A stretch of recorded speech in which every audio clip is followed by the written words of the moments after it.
Caksono. Selamat petang Mas Dimas, Pak Arief, terima kasih sudah bergabung bersama kami di Kompas Petang. Mas Dimas. Ya, Mas Dimas. Sore Mbak Cynthia, selamat sore Selamat Pak sore, Arief. terima kasih. Mas Dimas, dari 44 laporan, saat ini tersisa 3 orang yang masih belum ditemukan.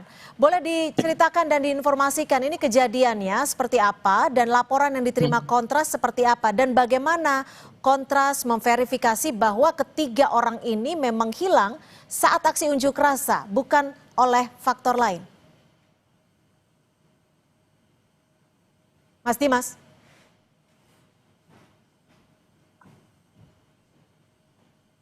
Halo. Ya, silakan. Oke, baik. Terima kasih Mbak Cynthia. Assalamualaikum warahmatullahi wabarakatuh. Jadi kalau kita lihat secara kronologis gitu ya, saya mungkin mau menjelaskan dulu bahwa semenjak tanggal 1 September 2025, Kontras membuka kanal posko aduan orang hilang dan sampai dengan tanggal 12 September kami sudah menghimpun 44 aduan dari masyarakat. Jumlahnya bisa lebih Mbak Cynthia, karena lagi-lagi sebenarnya fenomena penghilangan orang itu atau penghilangan orang secara paksa ini itu juga terjadi dalam serangkaian aksi-aksi masif yang terjadi dalam 5 tahun terakhir gitu ya, kalau kita mau coba untuk merefleksikan itu.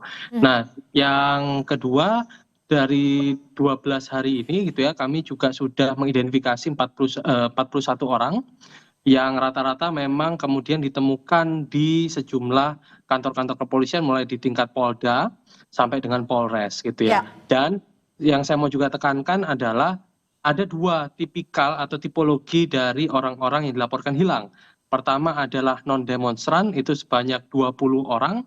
Lalu ada demonstran atau yang memang terlibat secara langsung dalam aksinya untuk menyampaikan pendapat, itu ada 18 orang.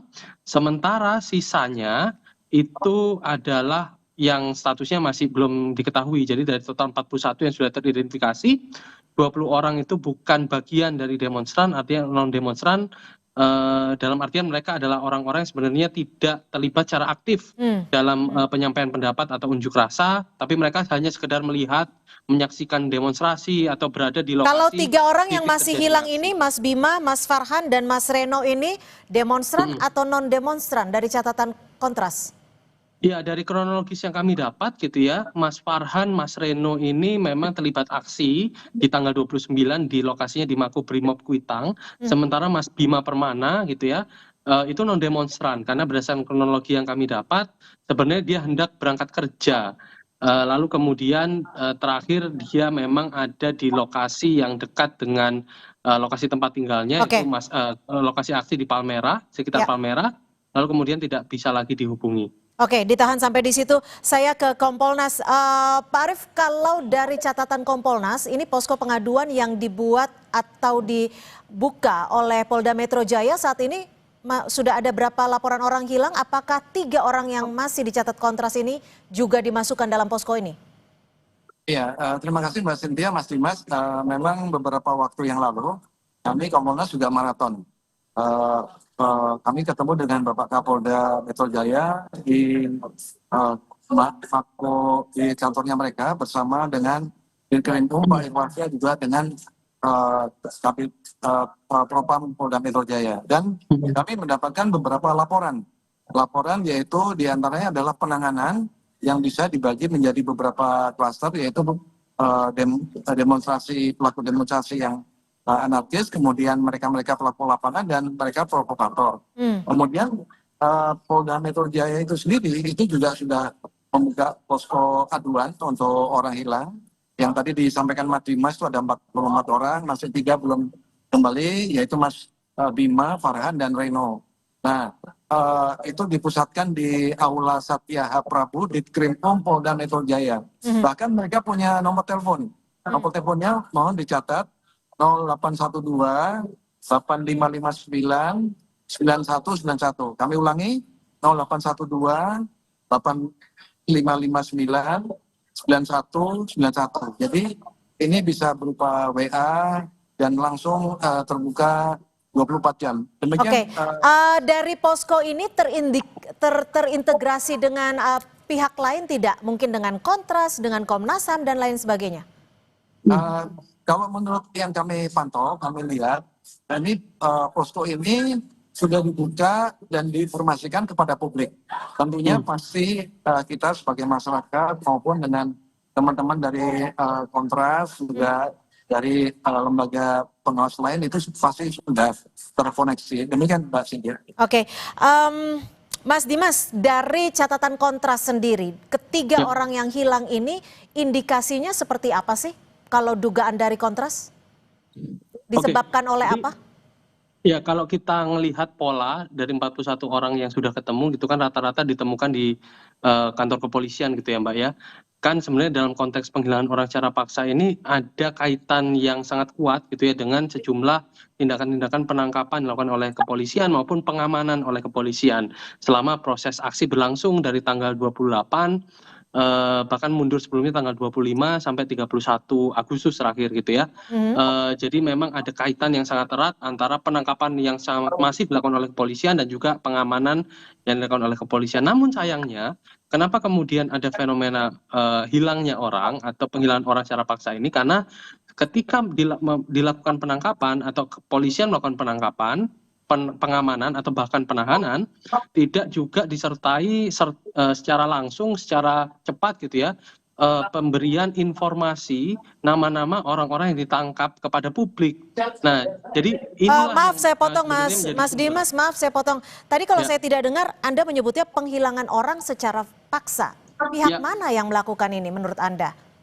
Ya, penghilangan orang secara paksa ini kan kalau kita melihat definisinya, dia adalah tindakan-tindakan yang merampas kemerdekaan dalam bentuk penangkapan, penahanan, penculikan, atau bentuk perampasan kemerdekaan lainnya. Dan dilakukan oleh aparat negara ataupun orang-orang yang memang mendapatkan dukungan dari negara gitu ya. Dan juga ada penyangkalan di situ. Jadi kalau kami lihat gitu ya dengan pola yang tadi sudah saya sampaikan, ini juga harusnya jadi beban tanggung jawab dari kepolisian. Karena kepolisian sebagai aktor keamanan selama penyampaian pendapat di muka umum atau pelaksanaan demonstrasi unjuk rasa, itu juga melakukan serangkaian penangkapan-penangkapan Oke, yang jika luar memang biasa, sampai Mas. beberapa hari ke depan 3 orang ini belum ditemukan, apa yang akan dilakukan Kontras dan apa pengawasan yang akan dilakukan Kompolnas? Silakan Mas, singkat saja. Oke, pertama tentu kami mendorong supaya pihak kepolisian itu melakukan penyampaian informasi soal nama-nama orang yang ditangkap. Yang kedua, tentu karena ini merupakan penghilangan orang secara paksa itu adalah pelanggaran hak asasi manusia, maka kami akan menggunakan hak kami untuk melaporkan kepada Komnas Hak Asasi Manusia terkait dengan dugaan pelanggaran hak asasi manusia dengan kemudian aktornya adalah aktor keamanan negara. Oke, apakah yaitu ketiga nama ini kepolisian. akan dimasukkan juga laporannya ke posko pengaduan yang sudah dibuka di Polda Metro Jaya? Kalau sejauh ini kami tentu menghormati apa langkah yang sudah dilakukan oleh kepolisian gitu ya. Tapi lagi-lagi saya rasa gitu karena kita melihat pola dan juga melihat tindakan yang kami duga, kami asumsikan sebagai tindakan yang dilakukan oleh kepolisian, maka sedapat mungkin kami juga masih akan berkomunikasi dengan pihak keluarga, dengan pelapor gitu ya, untuk kemudian melakukan langkah-langkah berkomunikasi dengan posko aduan yang dibentuk oleh Polda Metro Jaya. Baik. Dari Kompolnas singkat saja, apa yang akan dilakukan jika memang 3 orang yang disebut oleh Kontras ini masih hilang? Apakah akan ada pengawasan atau tindakan khusus? Singkat saja, Pak Arief. Terima kasih. Jadi Kompolnas juga bekerja keras bersama dengan aparat-aparat pengawas lain. Sebagai contoh, kami kemarin habis pulang dari Makassar, di situ juga dilibatkan dari Komisi 3, Komnas HAM, kemudian Irsus dari Mabes Polri dan kami sendiri. Kami melihat bukan hanya di Makassar, tetapi juga di Surabaya. Besok kami akan berangkat, termasuk di Jogja dan Sumatera Selatan, Palembang. Nah, itu seperti yang disampaikan Mas Dimas tadi, mereka yang ditangkap itu pastinya akan dilihat unsur keterlibatan dalam aktivitas itu sendiri. Nah, kemudian untuk yang 3 orang ini, kami mohon singkat saja. Mas Dimas bisa melengkapi dengan data-data yang ada, yang lebih spesifik, mungkin foto mereka, sehingga dengan demikian akan memudahkan aparat kepolisian untuk bisa Oke, menyebarkan. artinya akan melakukan Sorry, saya kolaborasi. potong, Pak Kalau untuk foto Ya. sudah ada Foto di sudah ada. media sosial Kontras kasih ya. kalau gitu. Baik, terima kasih Pak Arief Wicaksono, Ketua Harian Kompolnas, dan juga Mas Dimas Bagusarya, Koordinator dari Terima Kontras, kasih, sudah Mbak berbagi Sinta. perspektif di Terima kasih, Kompas Mbak Petang. Cynthia, Selamat Mas sore. Terima kasih. Salam Terima sehat. kasih Mbak Cynthia, Pak Arief. Sampai Usai jeda saudara, kami akan mengajak Anda untuk melihat langsung bagaimana kondisi di kawasan Jalan TB Simatupang, Jakarta Selatan, karena akan ada penerapan rekayasa lalu lintas untuk mengatasi kemacetan. Laporan langsungnya saudara, usai jeda di Kompas Petang.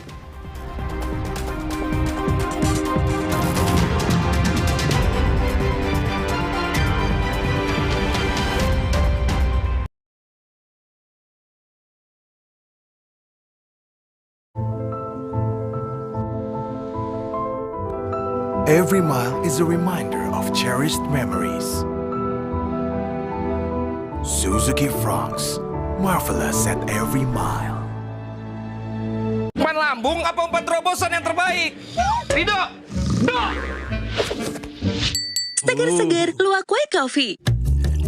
Luwak white coffee less sugar dulu. Wah, Luwak white coffee less sugar dibuat dengan susu rendah lemak, rendah gula, rendah kalori. Menangkan 5 tiket nonton langsung Piala Dunia. Kirim 5 bungkus kopi luwak apa saja. Foto dan upload ke sosial media tag Kopi Luwak Official. Buruan kirim, pemenang akan segera dipilih. Luwak white coffee, rendah gula. Nyaman diminum. Lawan ketombe dengan Zinc Cool Booster baru. Deo Active Scalp Technology lawan 3 jenis ketombe. Boost sensasi dingin with glacier water and mint. Zinc Cool Booster. Ketombe, no worries. Lion. Kelebihan nggak baik, kekurangan juga nggak baik. Lebih baik cukup. Cukup sesendok sari kurma TJ. Cukup nutrisi, cukup zat besi, cukup energi. Sari kurma TJ untuk semua kebaikan kurma Arab. Enak, halal, yakin. Penting untuk jaga kesehatan dimulai dari sekarang. Omeha, minyak ikan pilihan dari laut dalam. Suplemen omega 3 esensial, mini kapsul lebih mudah ditelan. Diproduksi dengan teknologi modern. Omeha